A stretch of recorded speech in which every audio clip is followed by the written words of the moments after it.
Thank you, Mr. Chairman. Thank you, Deputy Secretary Regas, for being here.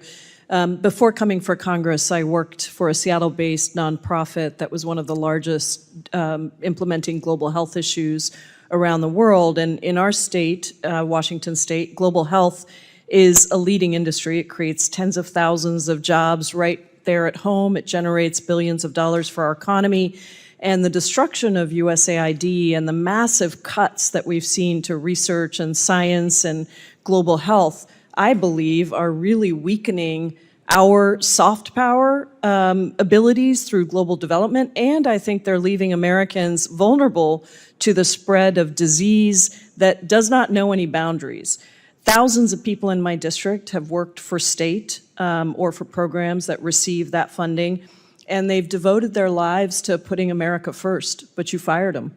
You fired them. Not based on merit, not based on skills, not based on work history, not by looking at if there was anywhere else in the State Department that these career civil servants could be. You just fired them because you had a 15% staff firing target. One of them speaks multiple languages, had an onward assignment to promote U.S. businesses and strengthen our critical mineral supply chain. Another one was sent back after spending her entire life devoted to humanitarian assistance work in Afghanistan, Sudan, the Middle East, some of the toughest regions in the world where we desperately will need translators, people with bilingual experience. Another one served in war zones in the Middle East and was fired 1 week away from qualifying for her pension after nearly 20 years of service. It is stunning to me to see how these career civil servants have been treated by your administration. And on top of that, the administration's budget request slashes global health spending by almost 2/3, and a recent study estimates that in 10 years, these cuts could cause 14 million preventable deaths. 14 million. I've worked all over the world, lived all over the world, and seen the power that the United States builds by the work that we do in other countries. I want to remind any public that may be watching that we spend less than a fraction of a percent of our budget on foreign assistance. In fact, sometimes I go out and people say, you spend too much money. And I say, great, you tell me what you think we spend. Usually they say around 20%. I say, you tell me what you think we should spend, and I will do that. I will do that number. And you're laughing because you know that what people say back to me is spend 10%. If you just spend 10%, I would do that. I'm like, great, I'll take it. Because the work we do through these programs is so important, and the skills and the talent of our public servants is so incredible. The average taxpayer, Mr. Regas, spends 18 cents per day to fund USAID. That's funding that saved over 90 million lives and prevented outbreaks that would have threatened American lives. And so I guess I just want to know, do you understand how your cuts are going to make Americans less safe? So, as I noted earlier, the Secretary has exempted life-saving humanitarian assistance from the foreign aid review.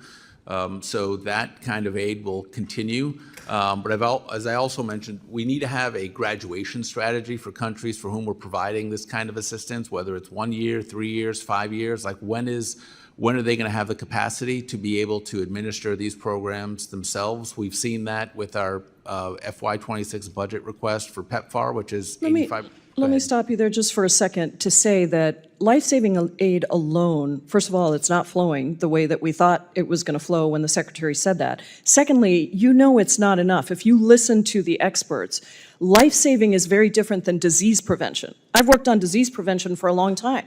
When a disease breaks out, what you need to know is that there is a response immediately. And the work of USAID took disease prevention response times on outbreaks from 2 weeks to 2 days. That 2 weeks is a critical moment for us to be able to stop those diseases from spreading. And we're in a situation now where we can't even analyze samples that come to us from other countries because they're being put through all kinds of other cuts at the CDC, at other agencies. And so it's simply just not the case that life-saving is enough. I have 19 seconds, so I want to turn to the Gaza Humanitarian Foundation. How many sites does GHF operate? Do you know? I do not know. That's under your jurisdiction, your resources. It's 4. How many square miles is Gaza? Do you know? I do not.